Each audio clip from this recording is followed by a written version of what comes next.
Pojďme se podívat na něco, co zní trochu jako sci-fi. Co kdyby dům, ve kterém bydlíte, nejenže spotřebovával energii, ale sám ji i chytře prodával a vydělával? A to dokonce i když všichni spí. No, nezní to jako sen, ale v následujících minutách si ukážeme, jak přesně tahle magie funguje v nálu. Představme si to takhle. Dům se promění v geniálního obchodníka s energií. A tenhle obchodník, ten nikdy nespí. Non-stop sleduje burzu a uzavírá ty nejlepší obchody. A tohle to už dneska vážně není žádné sci-fi, je to realita. A to díky chytré automatizaci.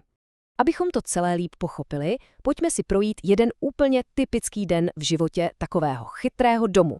Podíváme se zblízka na jeho mozek v akci a odhalíme, jaké triky vlastně používá, aby ušetřil a, co víc, i vydělal. Tak jo, začínáme. Jsou 4 hodiny ráno. Ještě než vůbec někomu zazvoní budík, mozek domu už dávno pracuje. Co dělá? Stahuje si aktuální ceny energií na celý den dopředu. A na základě toho začíná připravovat vítěznou strategii. A tady se dostáváme k jádru věci. Co je to vlastně ten spotový trh? No, představme si to jako obrovské online tržiště s elektřinou. Funguje to jednoduše. Když jí hodně a nikdo jí moc nechce, je levná. Ale když je jí naopak málo a všichni ji potřebují, její cena letí strmě nahoru. A přesně na tomhle trhu umí náš chytrý dům skvěle tancovat, nakupovat i prodávat. Ale pozor, tenhle mozek je ještě chytřejší. Ono mu nestačí koukat jenom na ceny. Kde pak? Zároveň si totiž zjistí předpověď počasí. A proč? No, aby naprosto přesně věděl, kolik energie si ten den vyrobí sám, zadarmo ze sluníčka. A to je totiž jeho tajná zbraň. A je tu 11 dopoledne. Slunce pere naplno, solární panely jedou o 106 a domácí baterie už hlásí: mám splněno, jsem plné. Takže, co teď? Máme tady spoustu energie navíc. Úplně zadarmo. Co s ní? Nechat ji jen tak propadnout? No to ani náhodou. Právě teď totiž začíná ten pravý biznis. Ten systém má vlastně takový jednoduchý barevný semafor.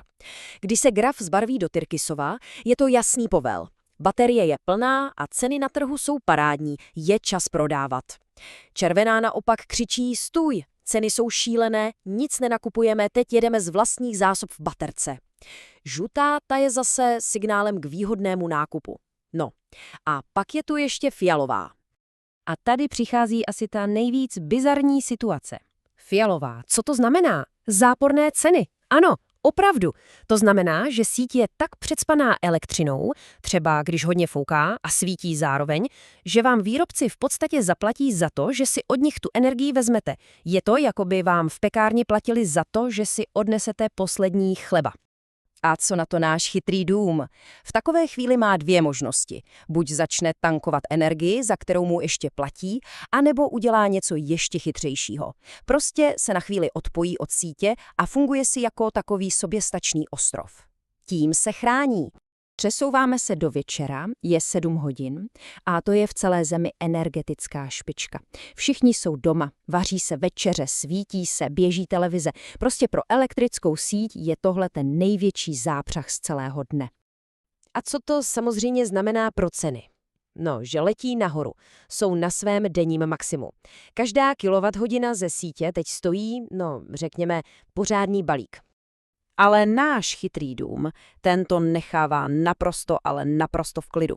Proč by taky platil takové pálky, že? Jednoduše se přepne na vlastní zdroj. Jede si pěkně na tu levnou energii, kterou si během dne chytře nastřádalo do baterky ze sloníčka. Drahou síť s úsměvem ignoruje. A jsme v hluboké noci. 1 hodina ráno. Většina lidí spí, továrny stojí a spotřeba energie v síti je na absolutní minimu. Pro někoho čas spánku, ale pro náš chytrý dům je to ideální čas jít na nákupy. Přesně tak. Tohle je jeho oblíbená nákupní hodinka. Mozek domu vidí, že ceny jsou úplně na dně. Pamatujete na ten žlutý signál? A tak dává tichý pokyn. Dobíjíme. Začne se plnit baterie a třeba i elektromobil tou úplně nejlevnější energií, jaká je k máni, aby bylo na další den všechno připraveno. Možná si říkáte, jak je možné, že to všechno do sebe takhle perfektně zapadá, že to funguje. Není to žádné kouzlo, i když to tak trochu vypadá. Za vším stojí jeden jediný, ale naprosto klíčový princip. A ten princip se jmenuje optimalizace. Co to znamená v praxi? Znamená to, že ten mozek domu je vlastně takový mistr v žonglování. Neustále zvažuje všechny faktory. Jaká je cena na trhu, jaká bude předpověď počasí, kolik je nabitá baterie, jaké jsou zvyky domácnosti a ze všech těchto dílků skládačky vždycky automaticky vybere to úplně nejchytřejší a finančně nejvýhodnější řešení pro každou minutu dne. Ve výsledku je to tedy taková neustále se opakující smyčka. Běží 24 hodin denně, 7 dní v týdnu. Krok 1. Získat předpovědi. Krok 2.